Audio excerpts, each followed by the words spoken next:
আমরা আলোচনা করছিলাম কোরবানি। কোরবানির সময় আমাদের একেবারে দোরগোড়ায় পৌঁছে গিয়েছে। আল্লাহ তাআলা আমাদের যাদেরকে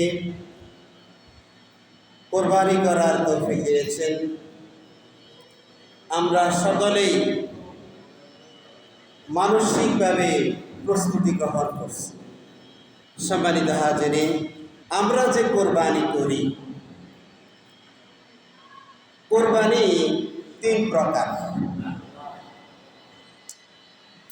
আমরা আমাদের জীবনে যতগুলো কোরবানি করি, এই সবগুলো কোরবানি 3 ভাগে বিভক্ত। নাম্বার 1 হলো জানের কোরবানি, যেমন নামাজ, রোজা, হজ, জিহাদ ইত্যাদি। নাম্বার 2 হলো মালের কোরবানি।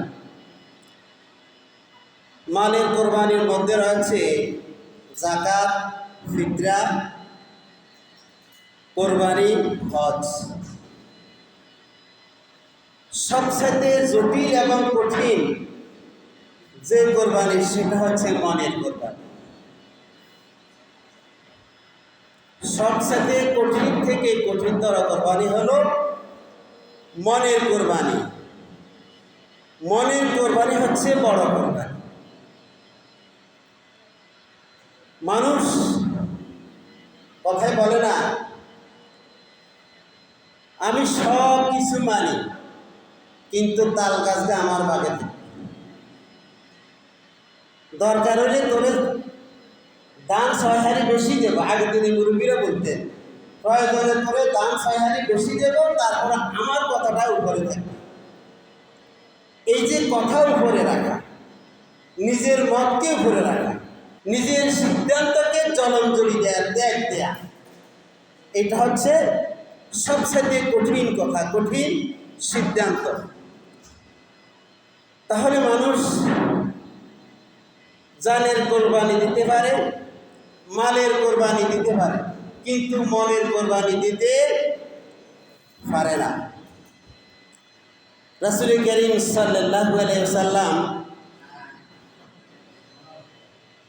কাফিরদেরকে যখন দাওয়াত দিয়েছিলেন, কাফিরেরা রাসূল করিম সাল্লাল্লাহু আলাইহি ওয়াসাল্লামকে বলেছিলেন, তুমি কি চাও?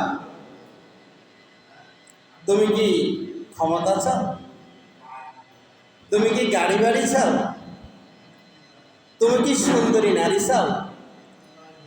তুমি যদি গাড়ি বাড়ি চাও, তোমাকে আমরা গাড়ি বাড়ির মালিক করে দেব।